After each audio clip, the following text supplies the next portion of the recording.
Man, that's a tough weekend for the hockey club. Good morning to you. Good Monday morning. I'm Dejan Kovacevic of DK Pittsburgh Sports. This is Daily Shot of Penguins. It comes your way bright and early every weekday. If you're into football and or baseball, I also offer daily shots of Steelers and Pirates in the same place that you found this. It began with the lousiest overall performance of the season Saturday night in that 5-4 shootout loss to the Blue Jackets. Don't let the outcome fool you. Don't let the late point that was picked up fool you. This was not good. This was everything that the 6-2 start wasn't. But then, to find out, as they did yesterday, that Rickard Rakell has a busted left hand. He needed surgery on it. He's going to be out between 6 to 8 weeks. And yeah, there it is. Everybody wanted to know what the Penguins would look like with adversity. Here it comes. Here it comes. Tonight they're facing the Blues, obviously. Always a pretty good opponent. Flyers tomorrow night in Philadelphia. Then the Wild in St. Paul. And then the Jets in Winnipeg. This was Dan Muse after practice yesterday in Cranberry. Number one, it's really unfortunate. You hate to see it, but it's, I think with Rax, it's going to be too. He's going to be in good hands here, and you control, you can control. And so everybody here, we got a great staff here that's going to be working hard to help him get back to as soon as he can. And we got a lot of belief too in the staff to be able to help him. Just in terms of, making sure when he does come back that he's going to be ready to play. And so that's all you can do. It's unfortunate. And then, when these things happen, it ends up being opportunities for other people. And the expectation is guys are going to come in here and work for those opportunities now. Okay, now I'm not here to make anybody feel better about anything. That's not the role of the reporter. However, if you take what's already occurred and try to make the best of it, that's a little bit different. That's a little more toward the realism side than just saying, this is all great. Because it's not. It's not. This is not good. I would hope it'd be obvious for a bunch of reasons why, but Rakell was part of the number one power play in the NHL. Rakell was really enjoying, and told me this himself more than once, being back on a penalty killing role. Just loved it.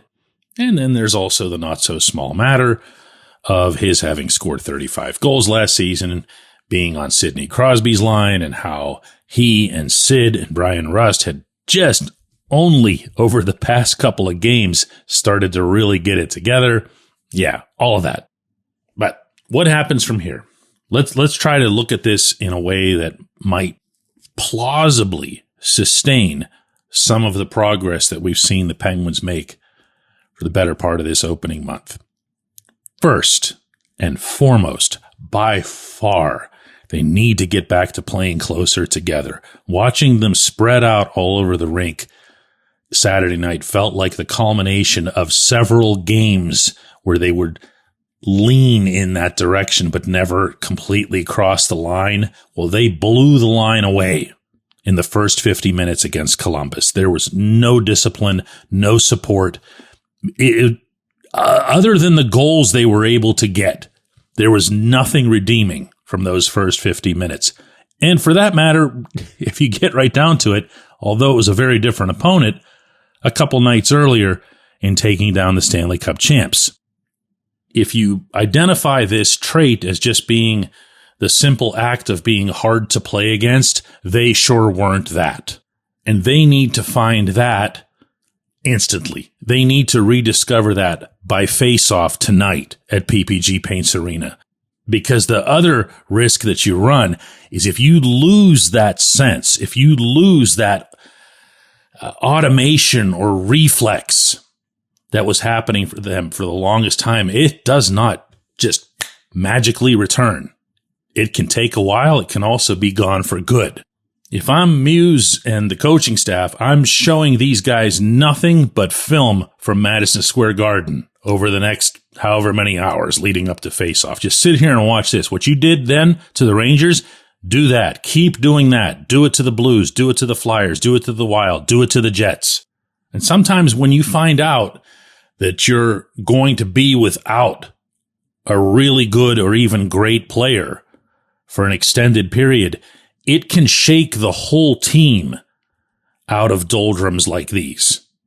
That's the other thing that you have to hope for out of the Rakell scenario, is that they're going to realize, hey, our offense in general just took a hit here. It's not just about his goals. It's about the way all of the lines are constructed. All right. Here's your other potential positive out of this. Just because lines are set a certain way in practice doesn't mean they're going to be looking like that in the game that follows. However, in that practice yesterday, it was none other than Philip Hollander who was slid all the way to the first line alongside Sid and Rust. I like this on many levels. Would I rather that it be Rakell? Of course. But Hollander has shown himself, not just in Pittsburgh, not just in the NHL, but throughout his playing life, going back to Sweden, as a very responsible, very diligent two-way forward, but who also has the skill to legitimately slide all the way up, or for that matter, all the way down a line chart. And not sure how many would have picked up on this, but Muse and the staff trusted him enough offensively to have him out there in the 3-on-3 overtime for a shift. That kind of jolted me when it happened. This is a good young hockey player who can make a difference. And the other player who benefits from this, if you want to call it that, is Ville Koivunen, who was brought back up after a highly encouraging start to his season in the AHL, certainly compared to the highly discouraging first two games that he had with the Penguins to open this season, in which he was just, wow, like all the way out to lunch, like found out that his girlfriend didn't love him anymore or something. I mean, it was that bad. He just had no idea what he was doing in particular with the puck. I'm making that up about the girlfriend. So the line that he was on had Tommy Novak and Ben Kindle on it, Kindle centering that trio. And I'm okay with that too, because there's been some visible chemistry between Kindle and Koivunen. I continue to have precious little use for Novak, but until there's a Tristan Brose or somebody else that comes up here to shove him off, he's going to still be around. What I do like most about this arrangement, though, the Hollander thing I like the most. The second thing on that list would be, I really just didn't see it when Koivunen was with Sid. I didn't see it last season, and I sure as heck didn't see it in those first two games. So in my view, the last thing you'd want to do to Koivunen is send him down, everything's great again, he comes back up and he's placed with the same guy again, with the same pressure, the same expectations, the same potential lack of chemistry for all we know. Who knows? It wasn't working. Why throw him right back into the exact same thing? Put him out there with another kid.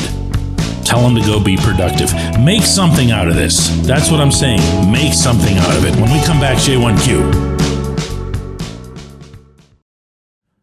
For those of you who are doing real work in construction, in a warehouse, if you're a mechanic, you want reliable, comfortable gear to help you perform well on the job. Brunt Workwear's got you.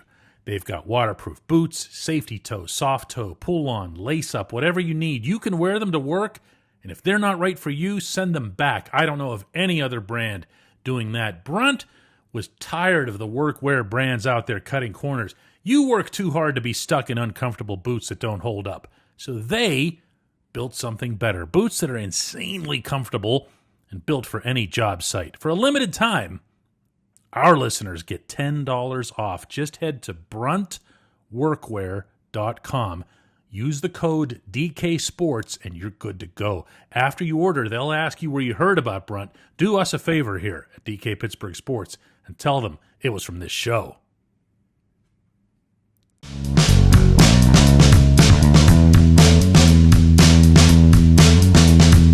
Today's J1Q comes Scott Schuster, who says, DK, I love Mario, and I don't have any particular affinity for the Fenway Sports Group. But the thought of a Pittsburgh sports team owner with limited financial means feels familiar, right? I know that the NHL's salary cap system limits the damage, and the league will ensure the team can withstand losses.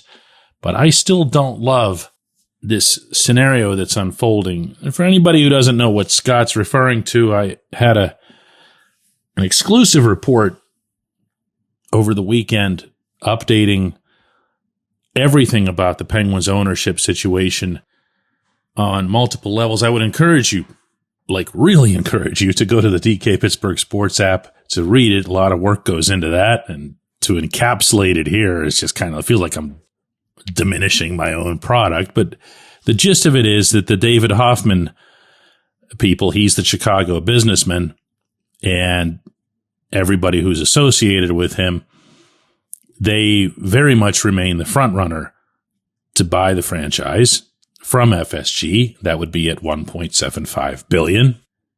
But I also delve into a lot of detail as to how the Hoffman side and the Mario side have been doing some mingling and meshing, and why each side would be necessary for the other to get this deal done. Now, to go to your actual question, the thought of the Pittsburgh sports team owner with limited financial means, you're obviously referring to Bob Nutting and the Pirates, and I've been saying for years, and every once in a while things come to light where you can see that it's accurate. One of Nutting's many great failings as an owner is that he's undercapitalized. He's always been undercapitalized. People paint him as some sort of wacky billionaire or whatever, evil man coming down from the thunderstruck castle on the mountain to steal, whatever. He's undercapitalized. That's something that I've heard from countless people, including a lot of people who don't necessarily care for his ownership. Now, as you point out, there's a difference between being undercapitalized in Major League Baseball, which has no limits to what anybody can spend, versus the NHL and, of course, the NFL and every other league that has a salary cap system. But what you don't want, and what Gary Bettman and Bill Daly at the NHL offices don't want, is to have people come in and not be able to handle when things go really wrong. And you can say to yourself, what does that mean? What can go wrong? Well, 2 words, Phoenix Coyotes. Now, I could cite other examples, but the NHL doesn't want to get into the business of bankrolling teams because they are undercapitalized.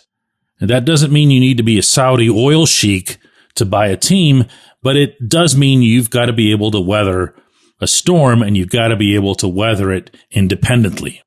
I had begun hearing as of a few weeks ago that the Hoffmans weren't exactly swimming in this particular pool of cash that usually these people exist. And that's not to downplay their money. They've got a lot more than I do.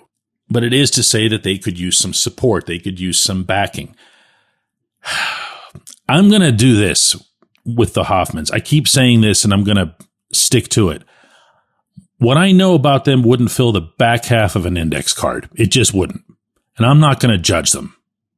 I'm going to wait to see how this unfolds. I'm going to meet them. I'm going to talk to people who've gotten to know them to see if they might be more personal, more hands-on than the FSG people ever were, or apparently more than they ever intended to be. And yeah, you'd better believe I'm going to judge in part on how they treat Mario. This is not going to Target and picking from the toothpaste aisle. You're making a massive, and in Hoffman's case, investment of a lifetime. And if you come into Pittsburgh and you're perceived as the guy, fairly or not, who prevented Mario from buying this team back, you got no chance. You got no chance. Every time there's a 2-game or a 3-game losing streak, they're going to be blaming you for it because you're the guy who shut 66 out. I think they need him. I think they need him to help clear whatever barriers there might be in terms of getting NHL approval. And that, of course, requires a vote of the Board of Governors.